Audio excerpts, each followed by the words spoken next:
주님의 섬김을 받는 종이라는 제목으로 말씀을 나누도록 하겠습니다. 성도다운 삶을 살고 그에 합당한 열매를 맺기 위해서는 성도가 어떤 정체성을 가지고 있는지를 잘 인식하는 것이 중요합니다. 그래서 신약 성경에 보면 구원받은 성도의 정체성을 여러 가지로 비유하는데 대표적으로 세 가지가 있습니다. 첫 번째는 하나님의 자녀라는 정체성이죠. 요한복음 1장 12절에 보면 예수님을 믿고 영접하는 자들은 하나님의 자녀가 되는 권세를 주셨다, 이렇게 말씀하고 있습니다. 성도는 하나님의 자녀로 부름을 받은 그런 놀라운 특권을 가진 존재입니다. 자녀는 아버지의 것을 자신의 것처럼 누리는 특권을 가지고 있죠. 아버지의 것을 언제든지 누릴 수 있습니다. 그리고 아버지가 세상을 떠나고 나면 그 유산을 상속받는 것이죠. 그런 것처럼 성도는 하나님의 자녀로서 이 땅에 사는 동안 하늘의 모든 신령한 것들을 언제든지 아버지께 구하면 하나님이 주시고 누릴 수 있습니다. 뿐만 아니라 궁극적으로 저 영원한 천국을, 하나님의 나라를 상속받는 것입니다. 두 번째, 신약 성경에 나오는 성도의 정체성은 신부입니다. 그리스도의 신부. 계시록 19장에 보면 예수님이 재림하시는 장면이 나오는데 어린 양의 혼인잔치가 열립니다. 이때 신랑이 예수님이고 신부가 교회입니다. 그래서 교회는 신랑이신 예수님이 다시 오실 때까지 다른 어떠한 것에도 마음을 주지 않고 오직 신랑 되신 예수님만을 간절히 사모하고 기다리는, 그 오실 길을 예비하는 그런 존재로 나타나고 있습니다. 그래서 신부의 정체성은 순수한 마음으로 신랑 되신 예수님만을 간절히 바라고 사모하는 그러한 순결성을 강조하는 것이죠. 그 다음에 신약 성경에 나타나는 또 하나의 정체성은 바로 종의 정체성입니다. 종. 복음서에 보면 예수님께서 여러 차례 주인과 종의 관계를 통해서 제자의 삶이 무엇인가에 대해서 많이 가르쳐 주셨습니다. 제자들이 어떻게 주의 사명을 감당해야 할지 이 주인과 종의 이 관계를 통해서 말씀해 주셨는데, 달란트 비유도 주인과 종의 그런 비유입니다. 오늘 본문의 말씀도 성도가 그리스도의 종으로 주님의 사명을 어떤 자세로 감당해야 할지 그 교훈을 우리에게 주고 있습니다. 오늘 말씀을 통해서 여러분 한 분 한 분이 어떻게 주님의 사명을 감당하고 주의 몸된 교회를 아름답게 세워갈 수 있는지 깨닫게 되는 귀한 도전의 시간이 될 수 있기를 축복합니다.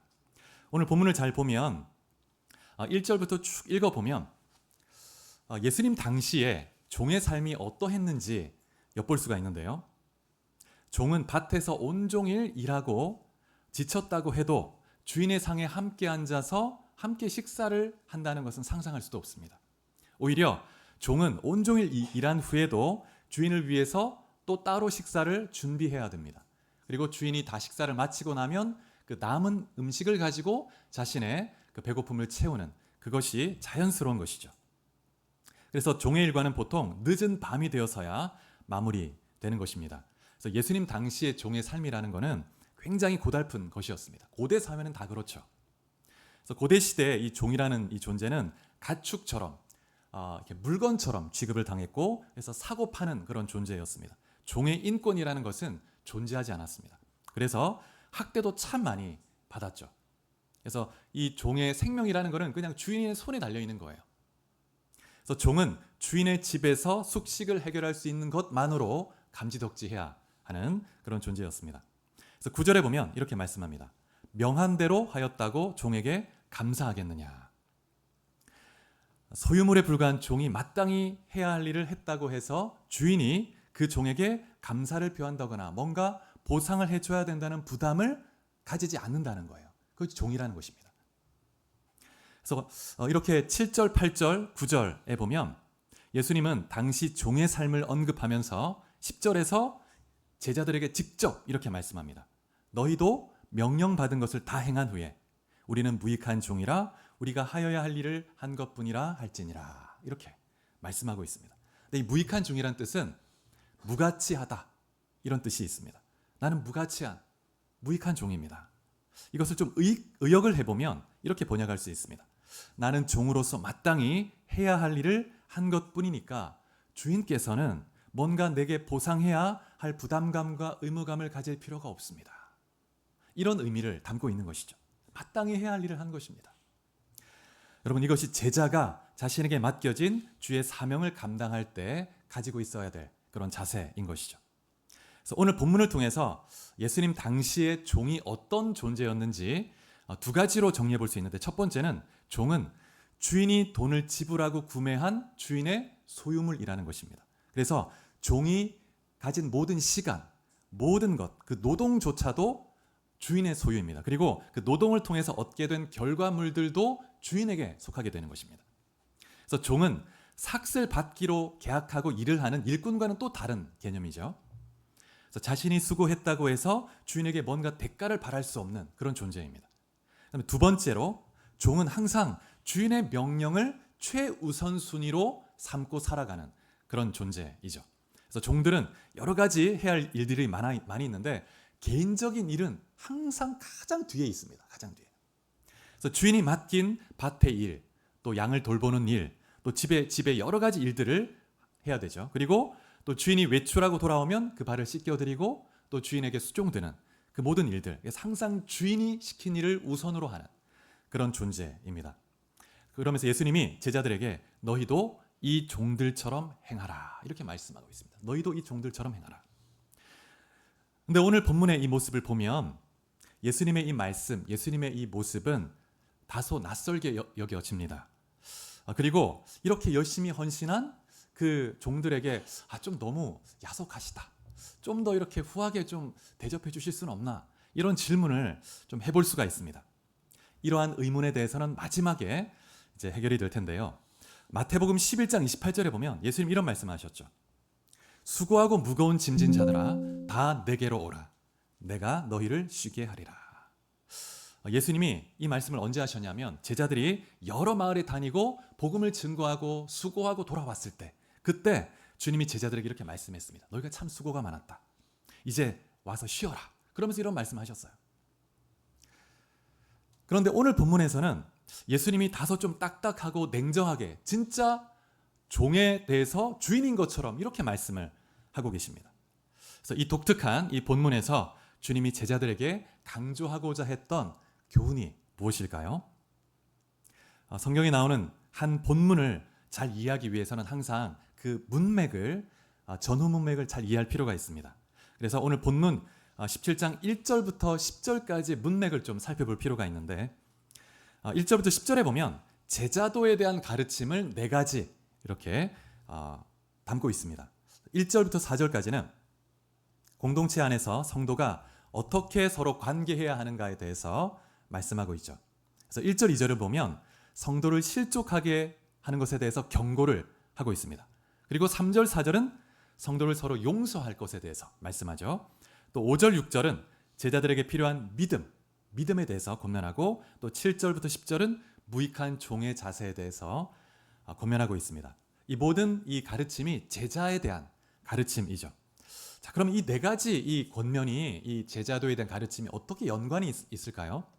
그냥 특별한 연관성은 없지만 제자에 대한 그 가르침을 그냥 특별한 의미 없이 나열한 것일까요? 아니면 어떤 의미를 가지고 있는 것일까? 우리가 본문의 문맥을 좀 한번 더 보겠습니다. 1절, 2절에 보면 실족하게 한다는 것은 공동체의 한 연약한 성도가 어떤 누군가의 언행으로 인해서 시험에 들게 되거나 죄를 짓게 되거나 결국 믿음을 잃어버리게 되는 그런 상황을 의미하는 것이죠. 그런데 우리 모두가 연약하기 때문에 이렇게 실족하게 하는 일을 아예 하지 않을 수가 없다는 거죠. 그럼에도 불구하고 성도를 실족하게 하지 않도록 주의하도록 경고하는 것입니다. 그래서 만약 어떠한 사람을 실족하게 하게 된다면 차라리 연자맷돌을 메고 바다에 빠져 죽는 것이 낫다, 이렇게 아주 엄중하게 경고하고 있습니다. 주의하도록 경고하는 것이죠. 그리고 3절, 4절을 보면 반대로 만약 성도 중에 누군가가 자신에게 죄를 범했을 때 만약 그가 뉘우치고 회개하면 용서해 주라는 가르침이죠. 좀 반대적인 교훈입니다. 그래서 한 번이 아니라 하루에 7번이라도 누군가 자신에게 죄를 범했는데 그 죄를 뉘우치고 회개하면 용서해 주라는 것입니다. 그래서 이것이 제자의 삶이라고 말씀하고 있습니다. 그래서 실족하게 하지 않도록 조심하는 것과 또 다른 사람을 하루에 7번이라도 용서하는 것은 하나의 세트로 이해해야 합니다. 각각 별개로 이해하는 것이 아니라 같이 이 2가지 마음을 함께 품고 있어야 된다는 것이죠. 그래서 우리는 늘 누군가에게 상처를 주지 않도록, 실족하지 않도록 사랑으로, 또 무례 행하지 않도록 조심하고 또 기도하고 이런 마음을 가져야 합니다. 그러면서 또 동시에 누군가 나에게 또 불편한 마음을 줄 때는 언제든지 용서할 준비가 된 마음을 가지고 섬기고 품어야 하는 것이죠. 그래서 누군가를 실족하게 하지 않는 것, 또 하루에 7번 형제를 용서하는 것 절대 쉽지가 않죠. 그래서 5절에 보면 이 말씀을 듣고 나서 제자들이 염려와 근심 속에서 뭐라고 하냐면 우리에게 믿음을 더하소서. 믿음을 더하소서. 야, 7번, 하루에 7번 어떻게 용서합니까? 근데 제자들이 믿음을 더하소서. 이 무슨 뜻이냐면 의역을 해보면 이렇게 될 수 있습니다. 주님, 저희는 너무 부족하고 연약하기 때문에 때로 누군가에게 상처를 줄 수도 있고 또 상처를 받으면 참는 게 쉽지 않습니다. 정말 성도의 한 번의 죄라도 제대로 용서하는 것이 정말 가능할지 모르겠습니다. 그러니 저에게 믿음을 주셔서 상처 주지 않고 용서할 수 있는 능력을 주옵소서. 그런 믿음을 주옵소서. 이런 의미로 이해해 볼 수 있습니다. 그래서 이 간청에 대해서 주님의 답변이 6절에 나와 있죠. 6절에 주님이 이렇게 말씀합니다. 너희에게 겨자씨 하나일 만한 믿음이 있었다면 이 뽕나무더러 뿌리가 뽑혀 바다에 심기어라 하였을 것이요 그것이 너희에게 순종하였으리라. 이렇게 말씀하고 있습니다. 여러분 여기서 기적은 뭐냐면 뽕나무가 뽑히는 게 기적이 아니고 그 뽕나무가 바다에 심기어지는 거, 불가능한 일이죠. 그것이 기적입니다. 이성적으로 이거는 불가능하다 한 일들도 정말 믿음을 가지면 능히 일어날 수 있다는 것이죠. 그래서 작은 믿음만이 있어도 불가능이 가능하게 된다는 것을 강조하고 있습니다. 믿음의 능력을 보여줍니다. 이러한 믿음의 능력을 말씀하시고 나서 오늘 본문으로 이어지고 있는 것입니다. 그래서 기적을 행하는 믿음, 또 무익한 종의 이 비유가 어떤 연관성을 가지고 있을까요? 이 7절 말씀, 오늘 본문에 이제 시작되는 이 7절 말씀을 보면 헬라어 원문을 보면 한글 성경에는 나와 있지 않는데 원어에는 접속사가 하나 포함되어 있습니다. but, 그러나가 들어가 있습니다. 그러나를 염두에 두고 6절부터 10절을 짧게 의역해 보면 이렇게 의역할 수 있는데요. 너가 믿음을 갖고 여러 가지 위대한 기적을 행한다 할지라도 그것은 내 이름으로 행한 것이지 너의 능력이나 너의 위대함이 아니다. 그 기적으로 말미암아 내가 너에게 보상을 해주어야 한다거나 또 사람들에게 인정받으려고 하지 마라. 너는 마땅히 해야 할 일을 한 것처럼 겸손히 자신을 낮추라. 이런 의미가 있는 것이죠. 그래서 오늘 본문의 말씀은 제자들이 주님의 종으로서 겸손히 주님의 사명을 감당할 것을 권면하고 있는 것입니다. 내가 너와 함께하고 너를 통해서 내가 역사할 거야. 너는 너가 한 것처럼 교만히 행하지 말고 인정받으려 하지 말고 겸손히 주님을 바라보라는 것입니다. 그래서 교회의 지도자나 또 직분자들 가운데 이런 종의 자세가 너무나 중요하죠. 공동체 안에 또 많은 목회자나 또 많은 중직자, 많은 사람들 가운데 어떤 마음이 있냐면 사람들에게 박수받는 음악 분수 같은 그런 존재가 되고 싶어 합니다. 누구나 인정받고 싶어 하죠. 그래서 음악 분수 같은, 야, 멋지다. 음악이 나오고 멋지게 분수가 막 올라옵니다. 박수를 치죠. 그런데 정말 영혼을 살리기 위해서 기꺼이 광야로 가서 그 광야에 외로이 오아시스가 되고자 하는 사람은 많지가 않은 것 같습니다. 여러분, 공동체 안에 정말 음악 분수 같은 사람만 있다면 공동체는 갈등이 일어나고 분열이 일어날 수밖에 없을 겁니다. 그런데 무익한 종의 마음을 가지고 기꺼이 광야로 가서 외롭지만 묵묵히 오아시스가 되고자 하는 사람이 있다면 그 교회는 건강하게 아름답게 세워져 가는 줄 믿습니다. 제가 이전에 한번 나눈 적이 있는 것 같은데 이 주기철 목사님 한 예화가 있어요. 부산의 한 교회에서 부흥회를 인도하셨는데 이때 아주 뜨거운 집회였습니다. 그래서 주기철 목사님이 말씀을 나누고 온 성도가 함께 기도했습니다. 성도 가운데 힘든 성도, 병든 자들을 위해서도 기도하고 다 같이 뜨겁게 기도했습니다. 그런데 집회 후에 한 정말 불치병에 걸린 성도가 치유를 받은 거예요. 그래서 성도들이 너무 기뻐하고 감사했습니다. 그러면서 주기철 목사님을 정말 주님을 보듯이 존경의 눈빛으로 팍 바라보는 거예요. 그러자 이 주기철 목사님이 뭐라고 말씀하시냐면 이렇게 말했습니다. 성도 여러분, 이 성도의 질병을 고친 것은 제가 아닙니다. 저는 신유의 은사도 없습니다. 이 성도의 질병을 치유한 것은 여러분의 간절을 기도를 들으시고 하나님이 치유해 주신 것입니다. 주님이 하신 것입니다. 주님께 영광을 돌리십시오. 정말 무익한 종의 자세를 볼 수 있습니다. 여러분, 대가나 인정이나 보상을 바라지 않고 철저히 종의 마음을 가지고 섬길 수 있는 그런 원동력이 어디에서 나올까요? 모든 사람 마음에는 인정의 마음이 있거든요. 인정을 받고 싶은. 그런데 그런 인정과 보상을 바라지도 않고 정말 기쁘게 무익한 종으로 광야의 오아시스가 되고자 하는 그런 마음, 그런 원동력이 어떻게 일어날 수 있을까? 여러분, 그 원동력은 예수 그리스도의 십자가의 복음에서 나오는 것입니다. 여러분, 우리는 죄의 종이었죠. 죄의 종이 되어서 죄의 지배를 받고 고통하다가 영원한 지옥에 떨어져 마땅한 존재였습니다. 그런데 예수님이 우리를 구원하시기 위해서, 우리가 무엇이건데 우리를 구원하시기 위해서 이 땅에 오셔서 우리 죄를 대신 짊어지고 십자가에서 고통스럽게 피 흘리시고 죽으신 것이죠. 그 동기가 뭐냐면 우리를 사랑하시기 때문에.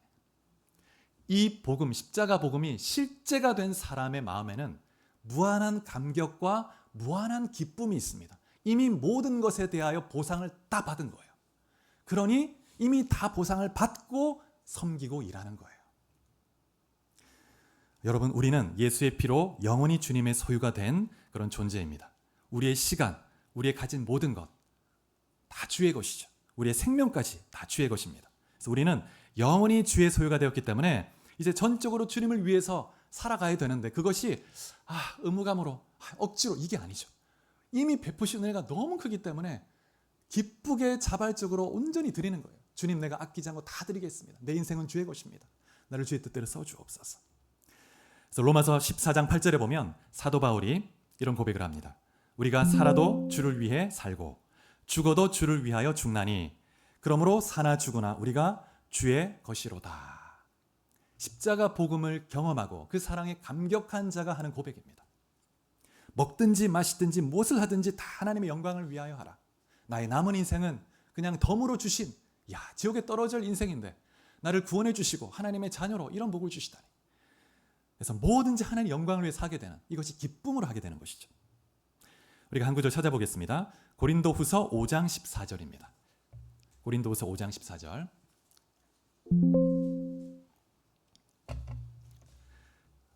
사도 바울이 그 핍박과 역경과 수없이 많은 고난 속에서도 넘어지지 않고 낙심치 않고 끝까지 믿음의 싸움을 다 승리할 수 있었던 비결, 여기에 있습니다. 같이 봉독해 보겠습니다. 시작. 그리스도의 사랑이 우리를 강권하시는도다. 우리가 생각건대 한 사람이 모든 사람을 대신하여 죽었은즉 모든 사람이 죽은 것이라. 강권한다는 말은 사로잡다, 감금하다 이런 뜻입니다. 바울이 그리스도의 사랑에 의해서 감금되고 포로가 되었다는 것입니다. 사랑의 포로가 되었다는 것이죠. 사랑의 포로가 되면 이제 눈이 머는 거예요. 예수님을 위해서 무엇이든지 그냥 가시밭길이라도 기쁘게 걸어가게 되는 것입니다. 그래서 주님의 사랑의 메인 종으로 살아간다는 것이죠. 주님이 십자가에서 베푸신 그 사랑이 너무 크기 때문에 그 사랑에 매료되고 그 사랑만으로도 이 땅에서의 모든 수고와 헌신이 이미 다 보상이 다 된 거예요. 그런 마음으로 기쁘게 살아가는 것입니다. 그래서 주님의 사랑에 포로가 되어서 주님의 발자취를 따라가는 자가 예수님의 제자인 것이죠. 그래서 십자가의 사랑을 체험한 사람은 보상을 바라며 주님을 섬기는 것이 아니죠. 이미 베푸신 사랑에 감사하며 살아가는 사람입니다. 사랑하는 성도 여러분, 여러분 마음속에 십자가의 복음이 다시 생명력 있게 살아날 수 있기를 축복합니다. 그럴 때 감격이 일어나고 기쁨이 일어나고, 그리고 전도하십시오 하지 않아도 예수님을 전하지 않을 수 없는 것이죠. 또 봉사하십시오, 헌신하십시오 하지 않아도 기쁘게 내가 뭐 섬길 게 없을까 섬기게 되는 것입니다. 사랑하는 성도 여러분, 여러분 중에 또 지쳐 있는 분들, 또 주님을 열심히 섬기기 원하지만 지쳐 있고 또 낙심해 있는 분들이 계시다면 정말 이 시간 십자가 복음 안에서 여러분의 심령 가운데 성령의 역사로 회복되고 영적 각성과 부흥이 일어날 수 있기를 축복합니다. 말씀을 맺겠습니다.